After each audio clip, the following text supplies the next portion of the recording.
Hey, everybody, and welcome to another episode of Eating at a Meeting. I am not in my office, and I am flanked by two gentlemen, which is awesome.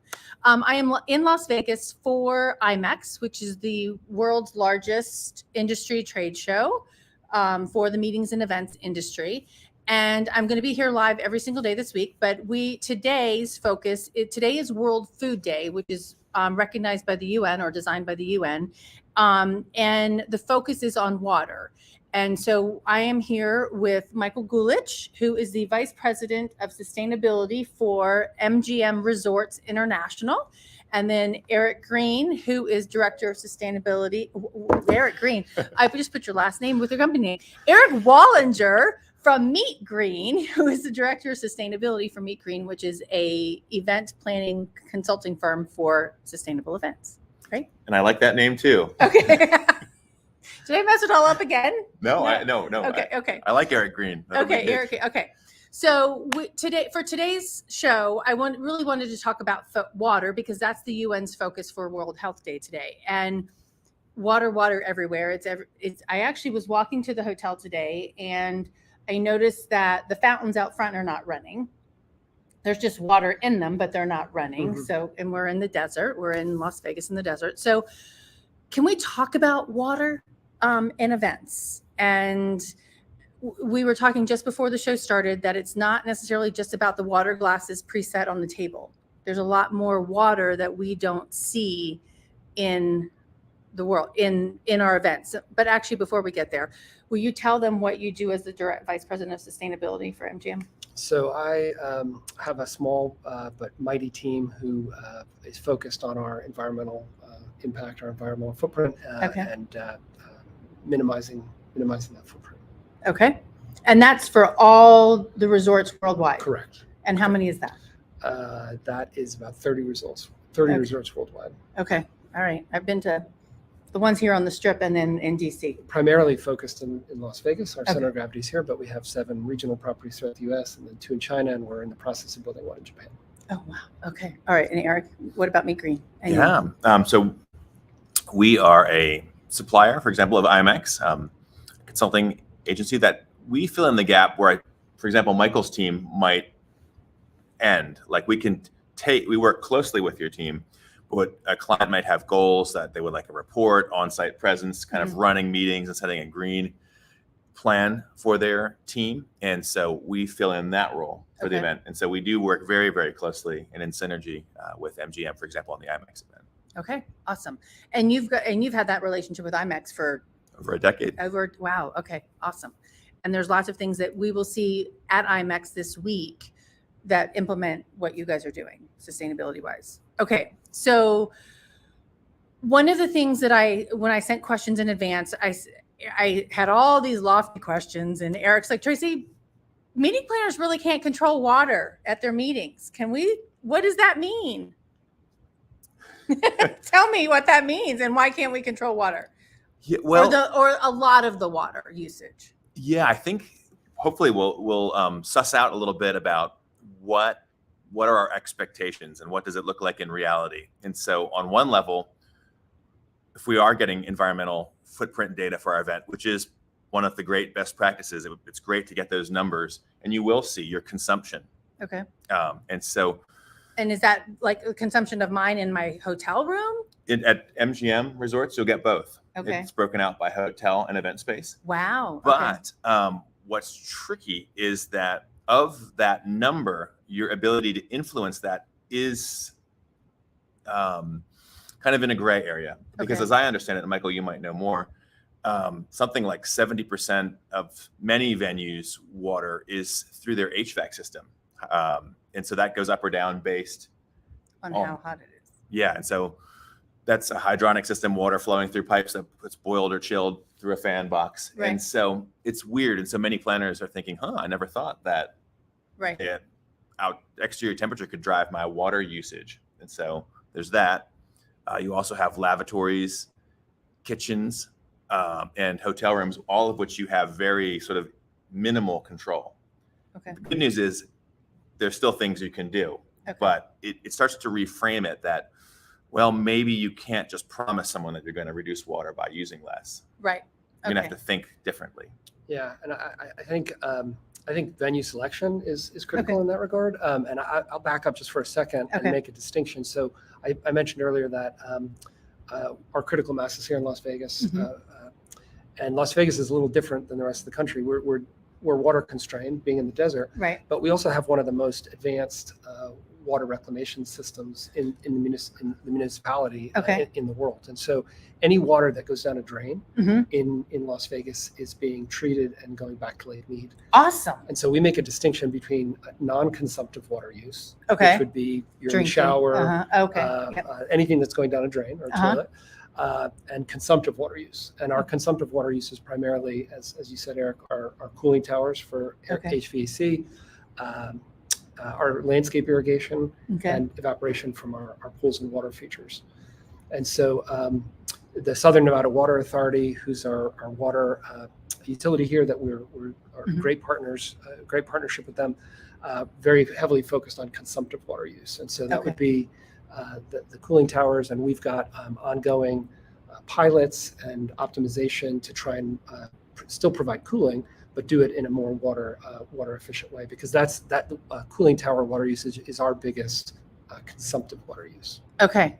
Well, and I think that goes along with when you're thinking about, and I've read this, that cooling all the databases out there in the world, that takes up a lot of water. Like data centers are very energy and water intensive. Right. Okay. Because we don't think about that, right? Necessarily, but they have to stay it's cool. Away, right? Somewhere else. It is somewhere else, right? Exactly.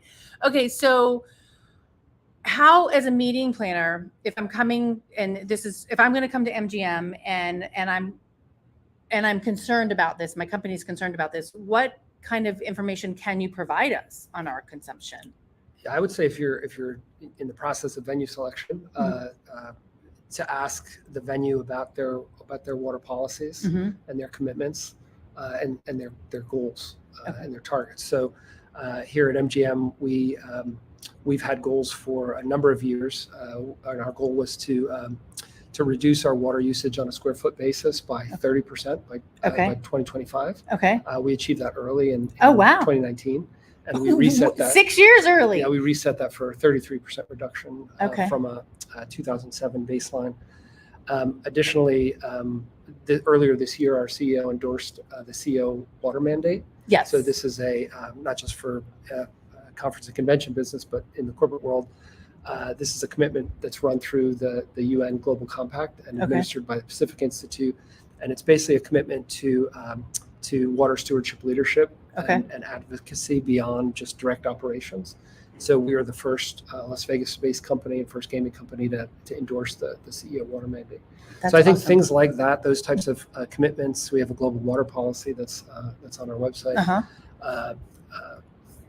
Shows our company's commitment to these types of issues. Okay. So my next question, and then I'm going to tie that in there. But how many meeting planners are actually putting this in their RFPs and asking these questions? I mean, are you seeing it from people who've got ESGs from their corporation, or is this just a second thought? I mean, I know this is all your clients are asking that question because that's what you do, but are you getting this? Do you know if you're getting those questions? I think some of our larger customers are definitely very focused on sustainability and looking for this type of performance and beyond. And I think we're well positioned to try new things and pilot. I think we're in the process of making it more of a standard offering as opposed. And the reality is, if we have a conference and convention at one of our venues, whether they're interested in sustainability or not, they're getting the benefit of our water conservation programs or energy conservation programs. Okay. And what are you seeing with it? Yeah. Well, if your event is a corporate event, more and more we're seeing corporations bound to account for activations that are external to their home offices. So in our sustainability world, we often call that scope 3. So that's sort of like that outside your direct ownership, but still connected. And what we're finding is that these large gatherings outside a company's home offices are substantial. And so they're requiring measurement and reporting. And that's why we're seeing a real drive from corporate events, but you're also seeing that there's all kinds of folks out there that are realizing this is the right thing to do. Right. So I've seen nothing but tremendous growth. I think MeetGreen calculated a 500% increase in carbon footprint requests. Now, that's different than water, Really? Yeah. but since 2017. So wow, that's huge. Yeah. Now, and I'm going to clarify a word in there: corporate versus association. I mean, are you seeing it more? Do you do a lot of association work, or is it more corporate work? we do some association Okay. work, and I would say that it's very strong there as well. Really? Okay. All right. Awesome. So then the same kind of question, it's jumping back 2 questions, is how do you help planners, or how should planners be asking properties for this kind of information? Because there's some planners out there that are going to go to a property not to this caliber and say, okay, hey, I want to measure my sustainability. And they're like, what? What do you mean? And they haven't engaged maybe that person in the back of the house that has that role into this thing. Do you still see that, or does that make sense? Yeah. So, like, what should planners be asking? Yes. Yeah. Let's go back to that question. Yeah. Yes. Yeah. I think starting with some really simple questions about, like, what is your property doing regarding sustainability, and letting that property, kind of run with that. And because I can kind of imagine what MGM might say, with a question like that. You have your mega array and you have some really great things that you're doing.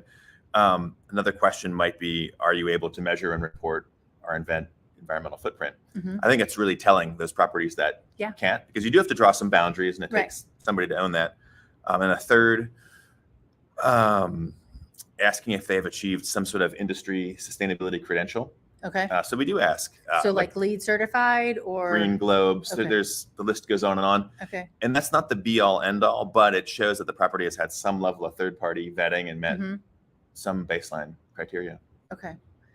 And okay, so I want to go back to water. I mean, water bottles have been a huge discussion point for years. I know it's on your one of your checklists, MeetGreen's checklist, and presetting water and iced tea. Right? I mean, I was telling you before we went live, I did an event in June in Palm Springs, and the property wanted to preset 700 glasses of water and 700 glasses of iced tea. And I'm like, no, please don't. And is that going to make an impact by saying not do that?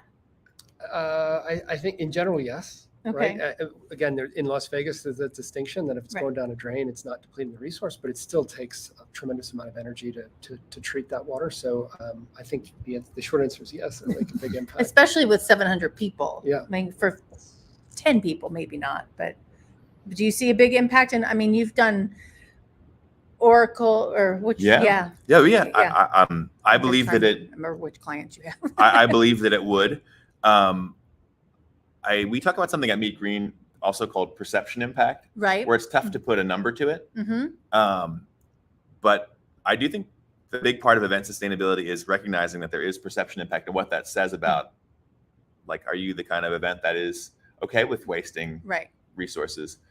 So there's that. But the numbers that you see from some of these decisions, like when you go into a room at MGM Resorts for a towel and linen reuse program, where you're reducing the load on washing machines. I mean, the numbers are staggering.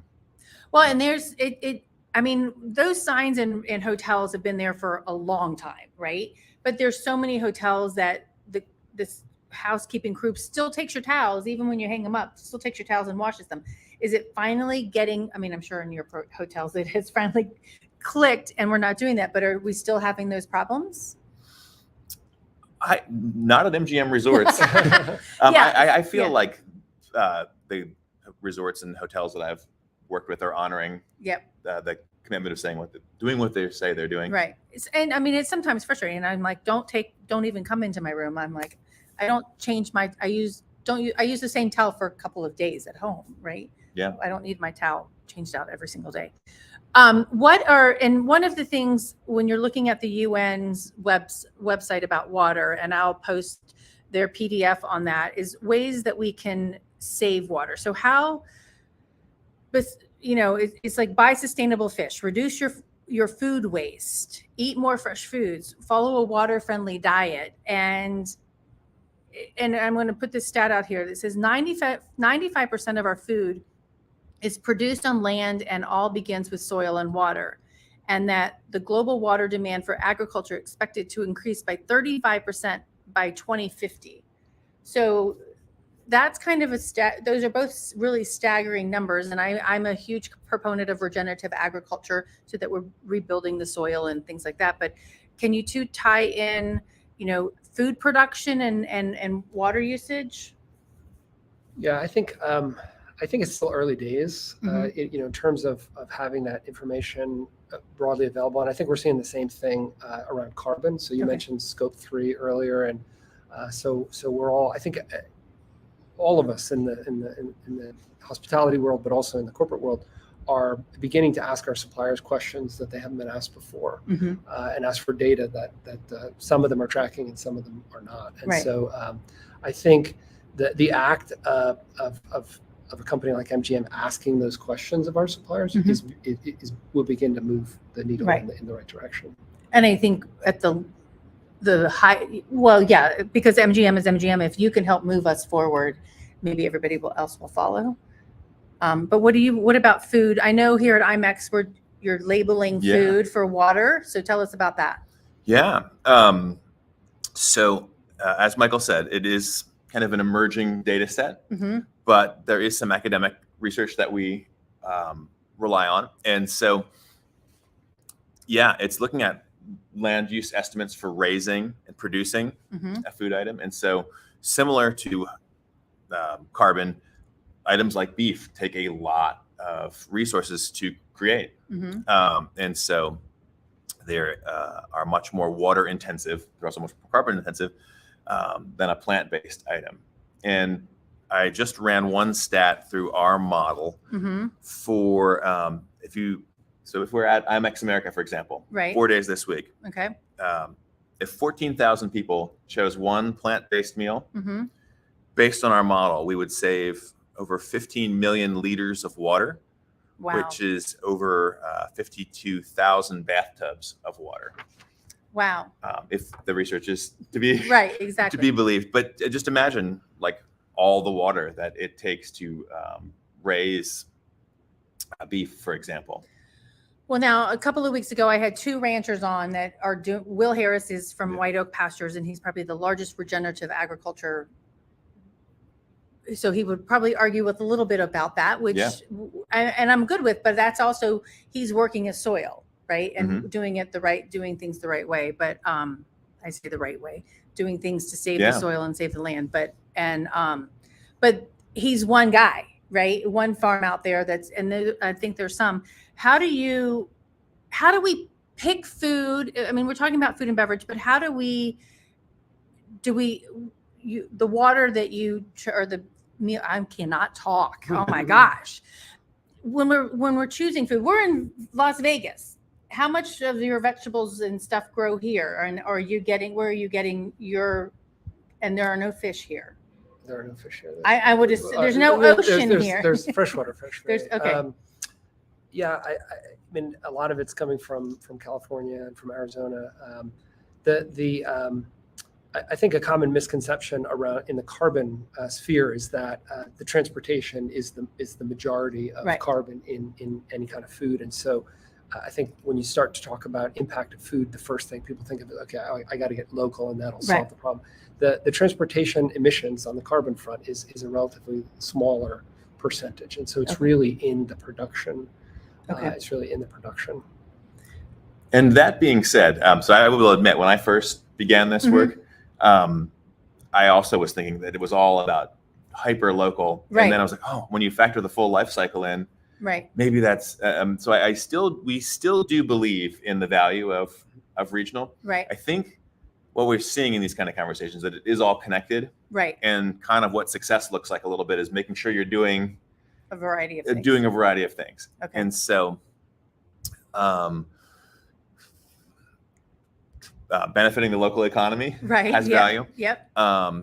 We do believe that we're trying to shorten supply chains, and this is outside of water a little bit, but IMEX, for example, most of the owned items, and there are a ton of items that IMEX owns and just reuses year after year after year because the event is always here. And that's 5 miles away down the road. And so it's the shortest possible direct shipping. So anyway, trying to trying to ensure that the bulk of our foods are not being flown in Right. has that perception impact as well. Right. Yeah. And so you'll see we created some really great signage based on what the MGM F&B team shared with us of where they're sourcing, and you'll see some of these maps in the expo hall.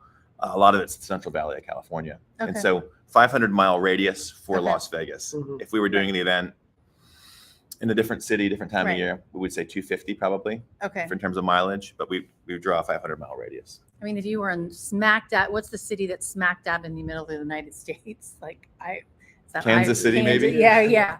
Like that might have a different scope to it, especially during the time of year, right? If it was the middle of February, right? Yeah.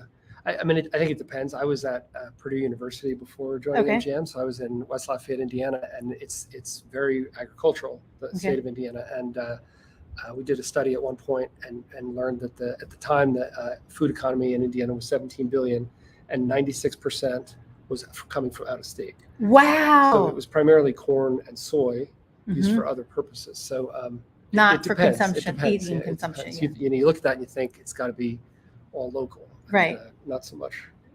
Yeah, I went up to a wedding up outside of Chicago, and I was driving through these fields I stopped some lady at the stop sign. I'm like, "What is this?" And it's soy and corn, but that's for ethanol and feed, animal feed, and not for human consumption. Right. Okay.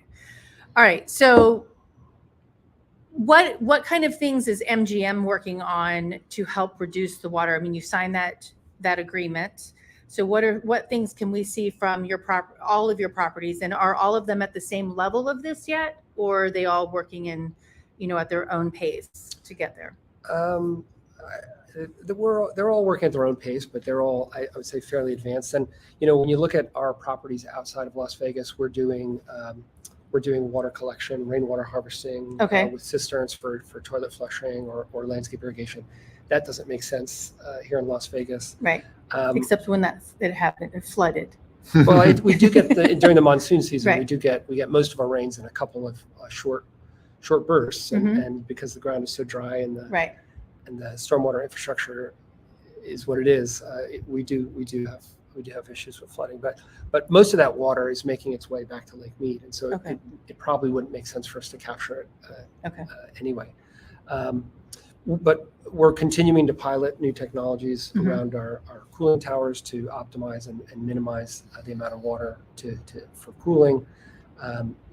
Those types of things, adjusting the building management systems, they're invisible. Right. To the guest, right? That's a little bit of a challenge.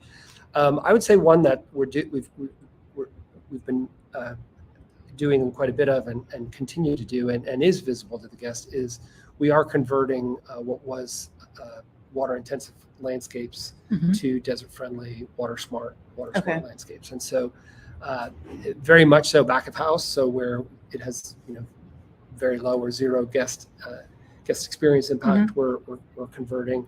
But even some of the guest-facing landscapes are being converted. And would that be why the fountains out front were not running? I'm not sure why they're not running this morning. So. Sorry.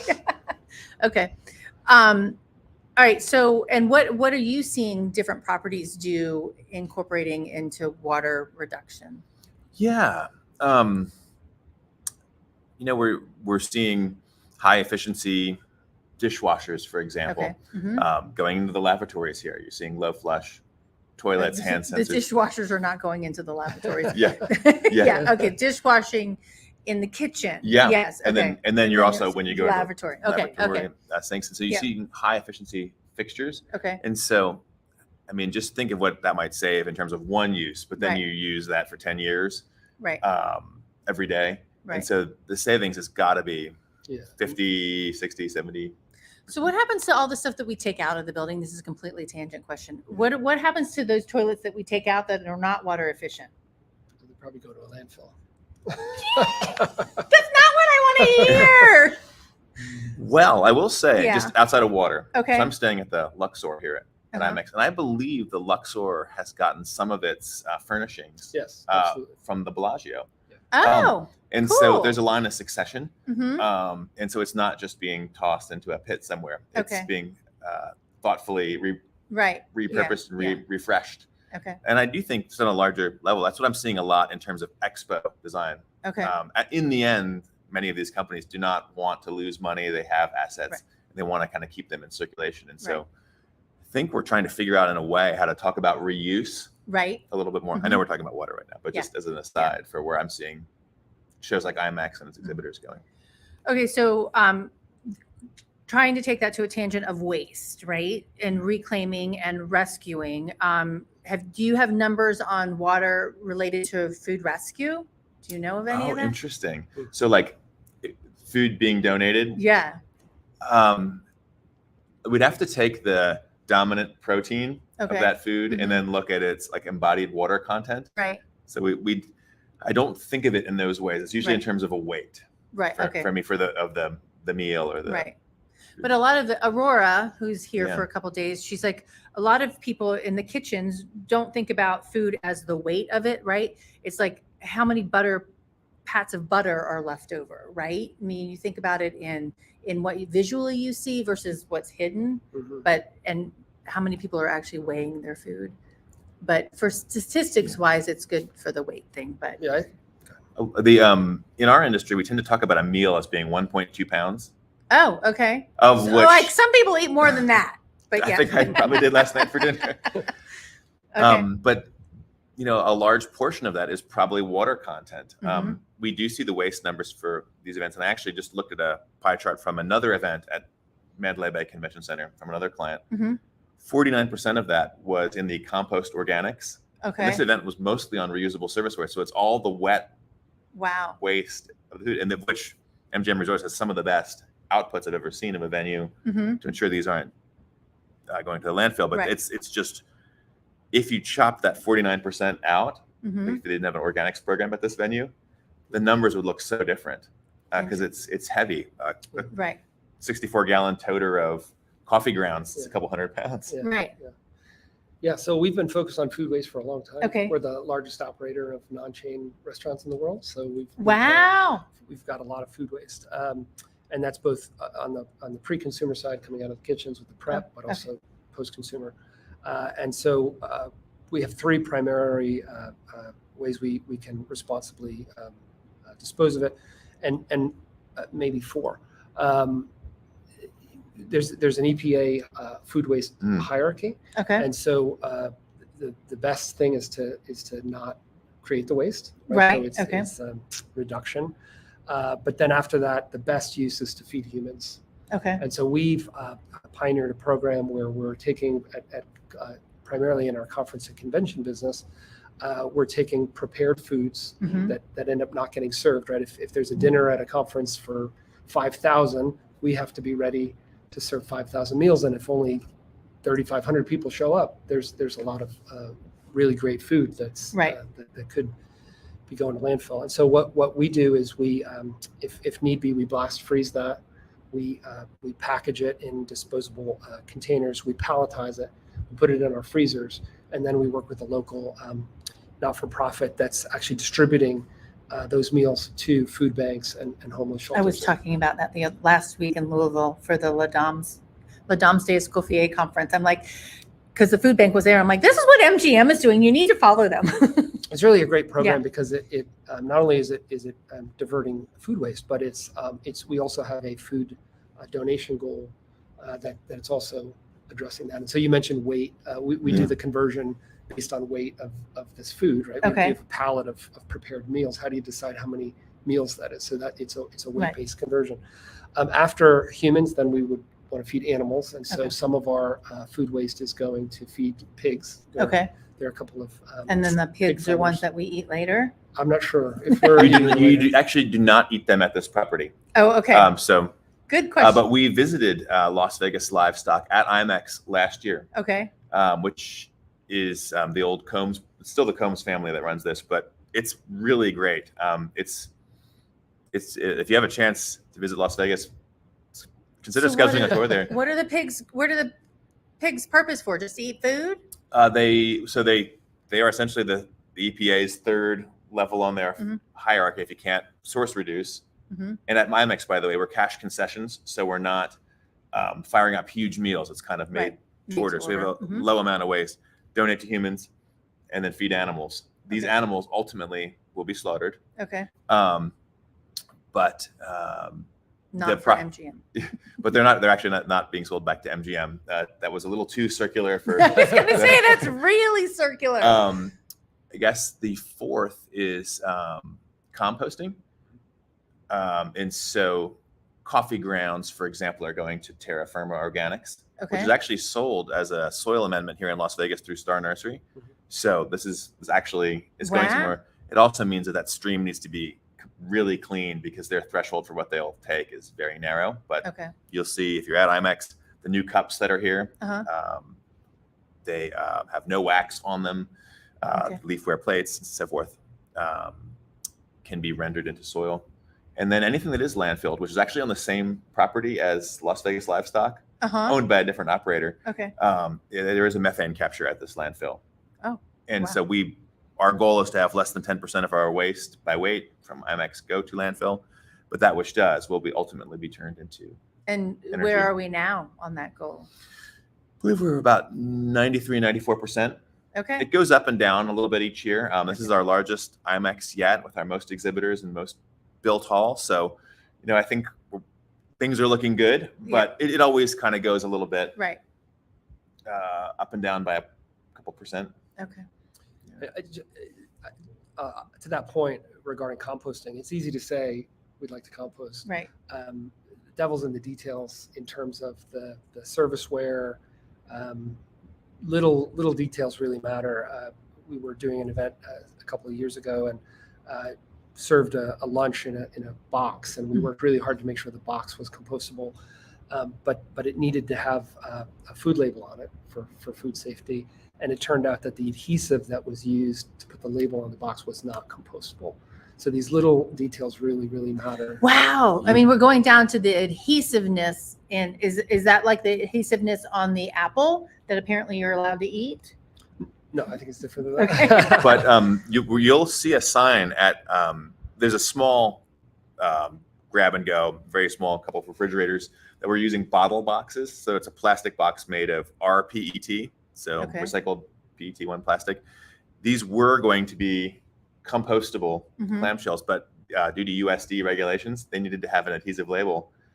And we hemmed and hawed and tried. And in the end, the best, most recyclable choice then had to be plastic. And so that's why we're messaging that with a sign. That it's made from recycled bottles. And that it will be hand pulled out. I have pictures from last year too as well. But it's to what Michael's point is that we got so far down to the end, and then we were like, wait, can't we got to be able to compost this? And the composter won't take it. Wow. Yeah.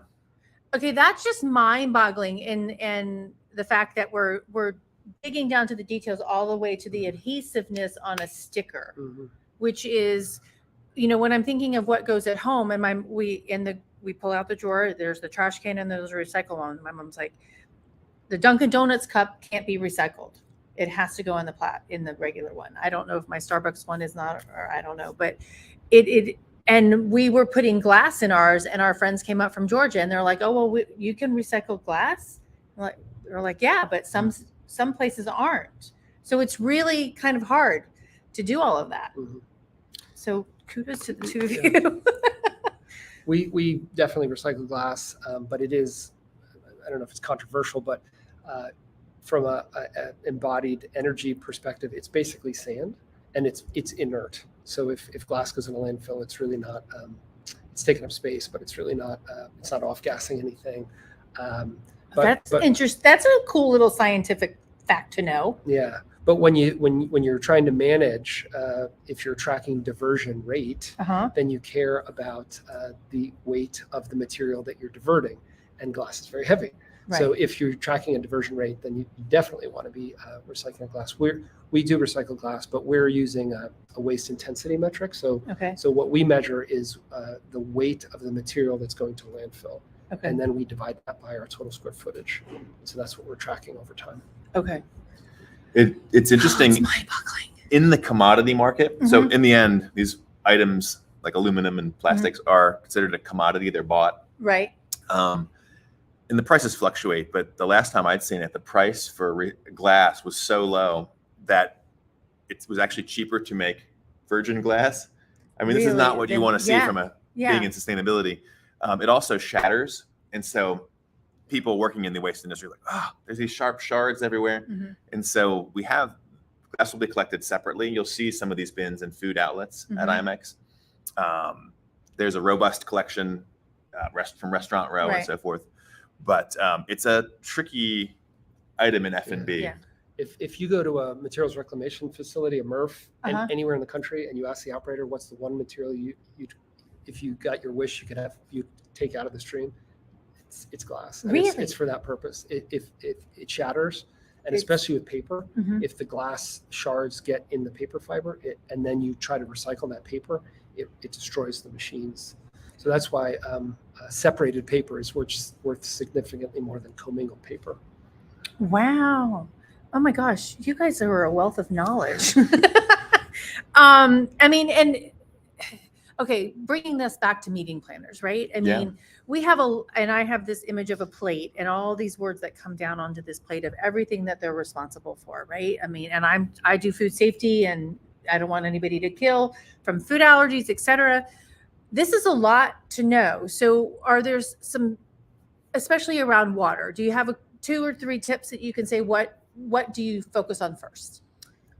I focus on reusables. Okay. I've got a stat or 2 here.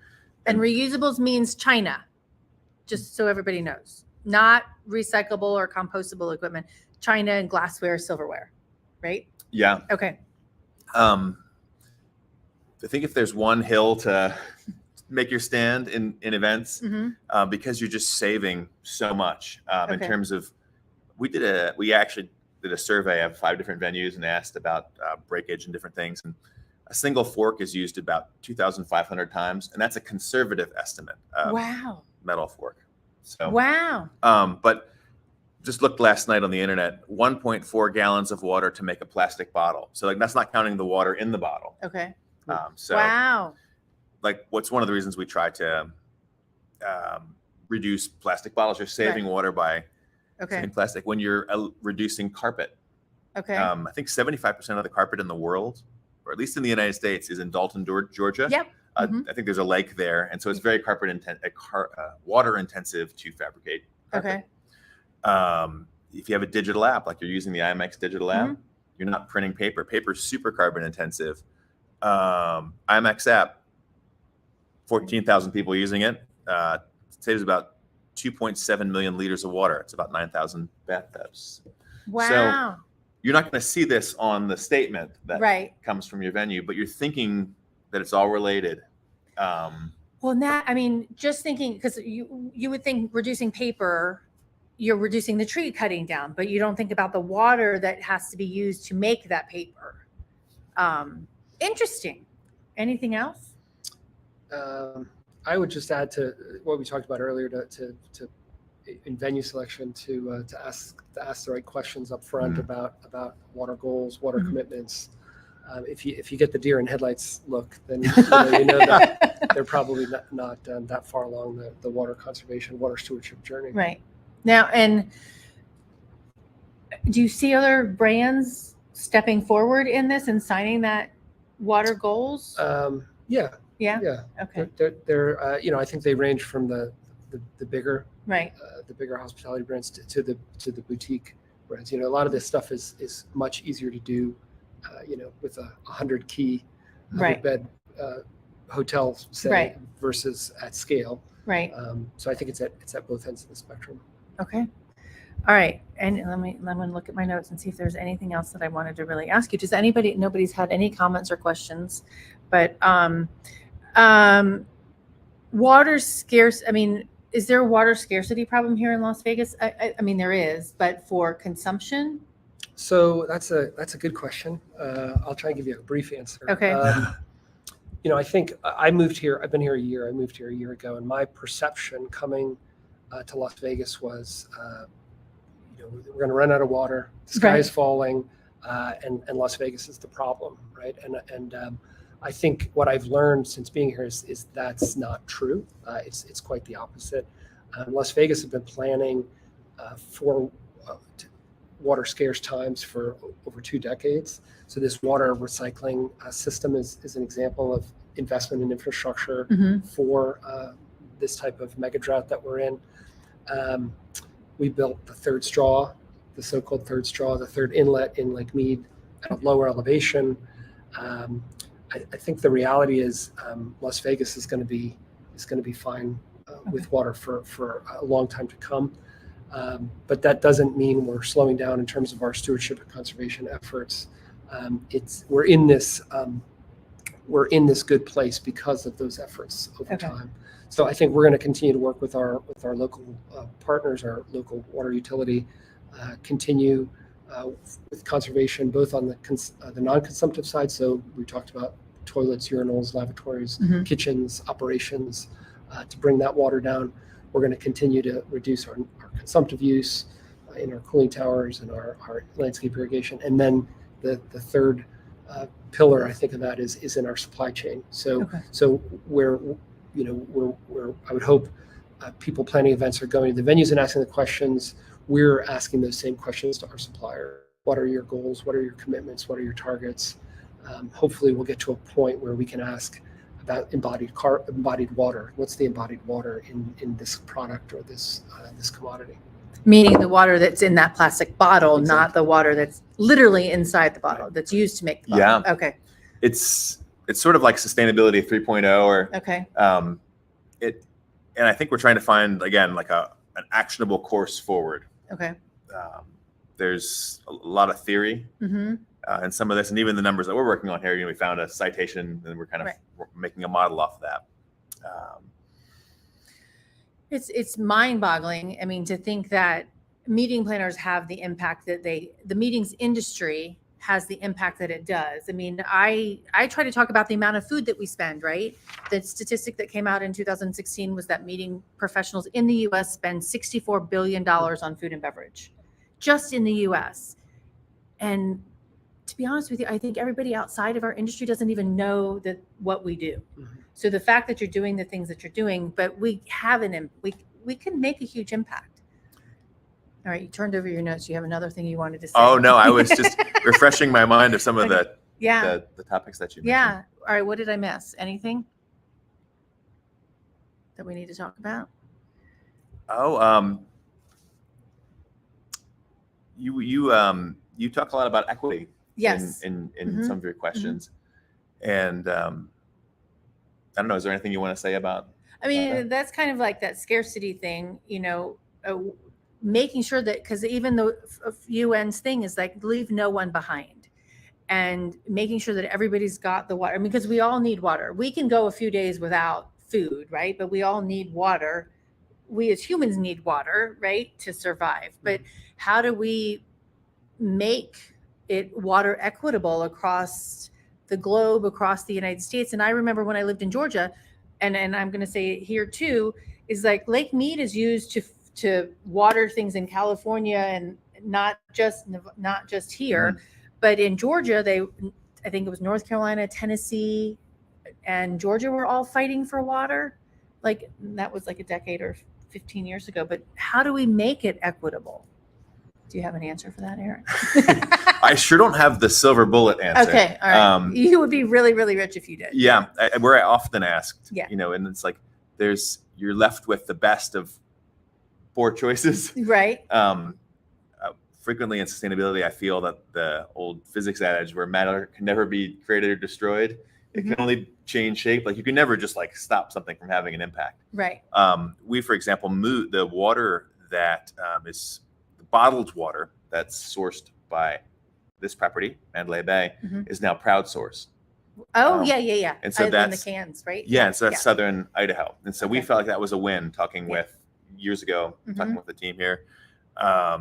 It was more of a regional product. It still falls in our 500-mile radius. Is that drawing the water table down in Idaho somewhere? But we feel like it was a better choice for us to cut down on shipping. It's also in a 100% aluminum bottle with a cap, which is easy to get out of a waste stream because it's a non-ferrous metal. So it can be repelled out of the waste. So, I think what we're trying to do is realize that it's all connected. Right. And look at it from a lot of different lenses. One of the lenses that we look at projects through at MeetGreen, we have what's called 10 social equity minimums. Okay. We try and get 5 in every project.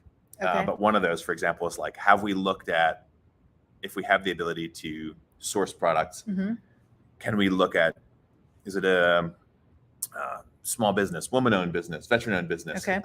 Is it meeting some kind of criteria on that front?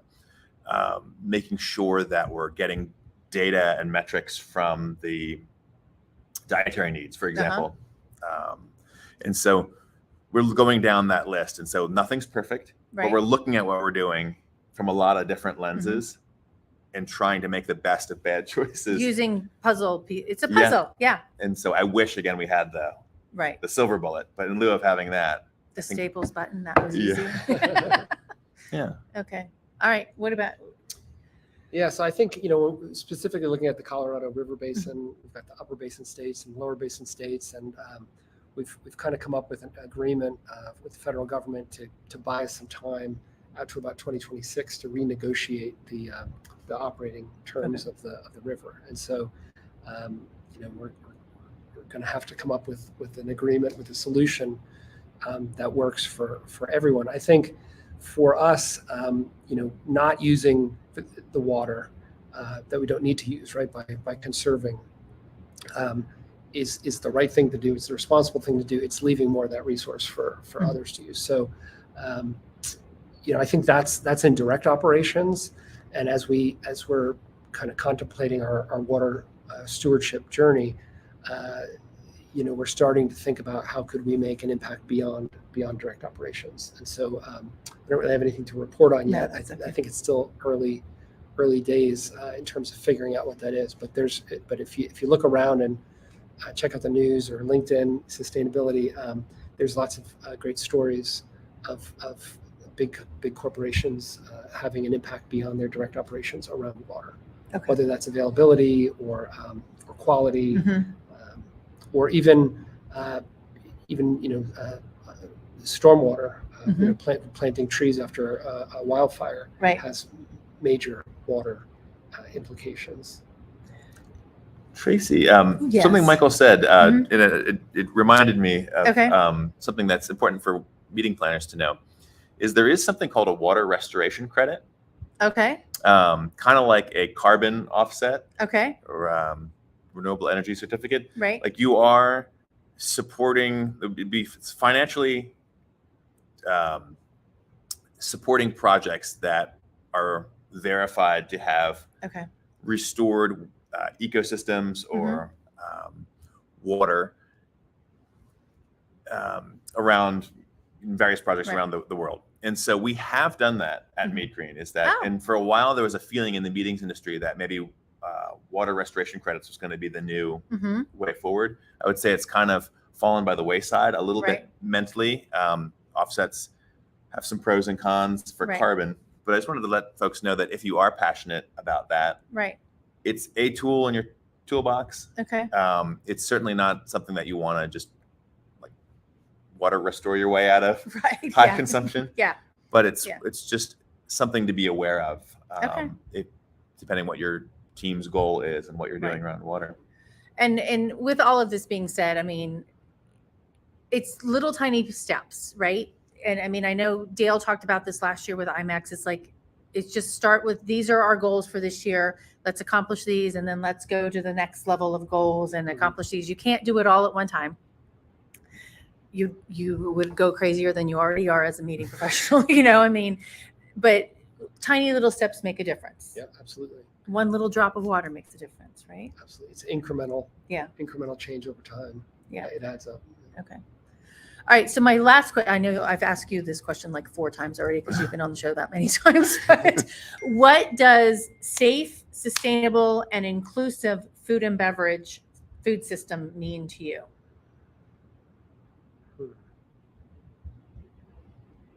That's a good question. I would say it's probably regenerative in the sense that the systems that produce that food are left ideally in a better state than before. Okay. Before you started. Mm-hmm. And I think that's a virtuous cycle, not just on the environmental aspect, but also the social aspect as well. I like that. You have another answer after 4 times. Yeah, it's funny that it feels like the first time. No, it's similar to Michael's description of regenerative. Mm-hmm. I think having an integration in terms of an integrated view Mm-hmm. of food and beverage. I think maybe years before we were a little more linear. Mm-hmm. And so there's one thing that I hope that we've impressed upon everybody on this last hour is like things that you're doing with carpet Mm-hmm. might impact your water consumption at a high level. And so Right. thinking about your food and beverage in kind of the broadest way possible, Mm-hmm. and then bringing it back to Right. an actual BEO, Right. but really expanding that definition, getting stakeholder feedback, and kind of rethinking, which is the first R in our like we rethink, we reuse, we recycle, Right. restore. Mm-hmm. And so giving your F&B that latitude, I think is key. And what we found at MeetGreen is that folks love to do this. Everyone loves to talk about food. Well, everybody has to eat. Everybody likes Yeah. to talk about it. But to me, the biggest challenge is that it's the thing that we focus the least amount of time on our budget. We spend the most on it, but it's the thing that we think about at the last minute because we don't have to give the menus until, a week out or whatever. But that's got to change. Yeah, I think from a systems perspective, it's the whole food and beverage industry is evolving, Mhm. and hopefully that the pace is accelerating. And I think it's asking those questions, and it's getting the data, and so we want it to be delicious. Mhm. We want it to be healthy. We want it to be high quality. Obviously, from an operations perspective, cost for us is a concern. And then there's all of the environmental and social dimensions Mhm. of these decisions we're making. And so I think we need that. We need some great examples, some great case studies of solutions Mhm. that kind of check maybe not all the boxes, but Mhm. most of the boxes. And they're beginning to emerge. But I think if we do this again in 2 or 3 years, maybe we'll have better Better examples. Okay. Yeah, I think those examples are emerging. And just listening to it made me think too and Eric, from your perspective as well, and this will be the last question. How is your staff in the kitchens and how the chefs that you work with when you're working with your clients, how have not necessarily the executive chefs, but executive chefs down to the dishwashers and even the servers, how have they embraced this, or have you given them, I'm hoping you've empowered them to be part of this whole solution? Absolutely, and our staff are the best in the world. Yeah. And this is definitely a value for the company, and I think it gets down to training, and it's not something you fix once and then forget about it, or if you do, you've got problems down the road. It's ongoing and continual, and I think. Like a lot of people, I think we have some recovery still from the pandemic in terms of our operations, and I think about waste.